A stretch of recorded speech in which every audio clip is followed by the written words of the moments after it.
folks, so today I thought I'd catch you up with where I am in the campaign and the GM diaries. We have just reached the end of chapter 1, and that has been really great getting to the end of kind of the first chapter, and now my players have a little bit better idea of what's going on in the world. So I think the last that I left you guys off, I talked about the first session. So in the second session, they delved deeper into the mine. They started to deal with some of the things coming through these planar shifts.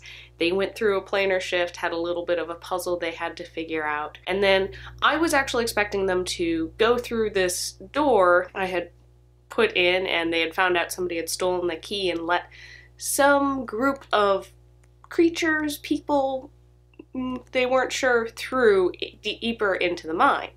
But the players decided to go back to town because what they had been asked was to rescue the miners and try and figure out what had caused the earthquake. And they decided, hey, we had rescued the miners, we completed our mission, and we don't really know what's going on. So they went back to the town, and that threw me for a little bit of a loop because then I had to figure out how to get them back to the mine because that's what I had planned out. Session 3, we had a special guest. Our friend Tucker was down from Baltimore, so he joined in. That was fun. I got to do a little bit more character role play. I got to be Tom, the innkeeper, and a couple of other folks, and kind of got them back up to the mine after a fun encounter with a water weird. They got deeper into the mine and got past the door and kind of had their first encounter in the manor that was buried under the mountain. And so far, I feel like I've had pretty good success using the planar shift as an explanation of why some characters are missing for some sessions. So I tried to find that at the end of each session, they walked through some kind of portal, or there was some kind of event that would make sense why, oh, this planar bubble appeared and kind of swallowed somebody up. They got deeper into the dungeon, I'm just going to call it that for now, and I started adding in more clues of what was going on. They did have a brief foray into a holiday special that I ran where they went to a different plane and had to take care of stuff, and in return the kind of mayor of that town was willing to send them back. I might go into more detail about that at a different time. That was kind of more of just a nice fun holiday special. I wanted to do something a little bit holiday related and have just a fun session in there that allowed some character interaction and stuff like that. So then they got back kind of to the main dungeon. I started giving them a few clues. They found a journal that clued them in of a little bit of a clue of where they were and what had gone on.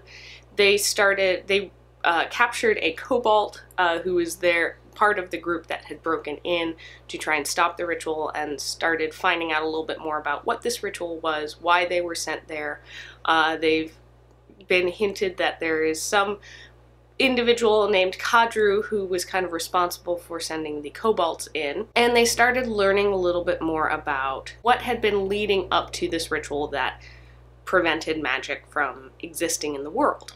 So got through all of this, and there's been some nice moments of character interaction and character growth, people really starting to flesh out their characters a little bit more.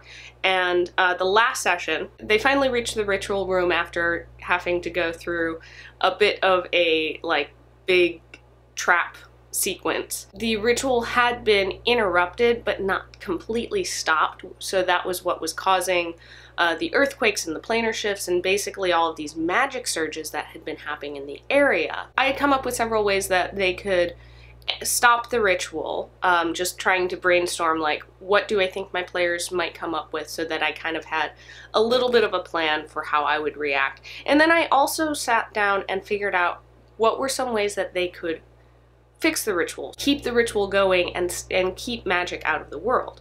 Because I didn't want to make that decision for my players of what they decided to do. And then I also figured they will probably come up with something that I haven't even planned for, so I was ready to just go with it. And what they ended up doing was a little different than what I initially anticipated them doing, but it was kind of similar to something that I had thought of a possible way that they could go about ending the ritual. So that all happened, and magic has now returned to the world, at least as far as they are aware.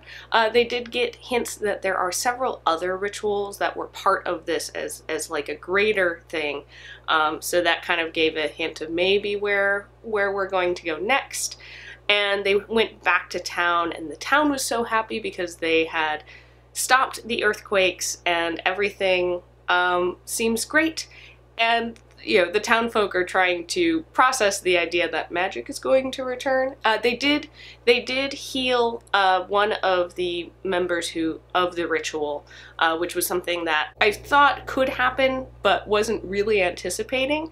So that's going to be fun, having to create kind of a full character sheet for him. I knew a few things that I could pull from for the session, but moving forward I'm gonna have a full character sheet so that I'm ready and I know everything that he can do. That is going to be interesting because he'll be able to fill them in a lot more than just what they found in this journal. So they ended there. Everybody went to bed. I had dream sequences for each character that had a little bit of something to do with kind of, most of them reached level 3, so a little bit of that leveling up, as well as a bit of a hint of perhaps direction for them to go in next. But the next session is going to be a celebration in town.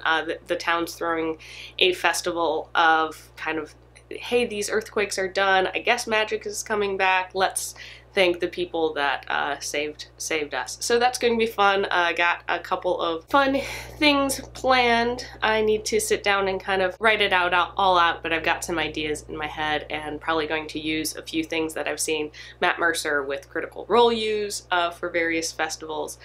So that's going to be a fun, a little bit more lighthearted, a lot more role play session than the last couple that we've had. The sun is coming out, so before it completely overtakes me, I'm gonna get going. But thanks for tuning in for this GM diary. Hope you enjoyed it, and let me know what you are up to in your game. Are you running a campaign? Are you a player in a campaign currently? Do you have any thoughts about what has happened so far? Let's talk about it down below. I want to give a shout out to all of our patrons, especially Sean Hillman. If you're interested in becoming a patron of ours and joining our campaign, you can check out patreon.com/roll4initiative and check out our cool perks and see about supporting us. Thanks for watching. Don't forget to like, share, and subscribe, and we'll see you next time. Bye!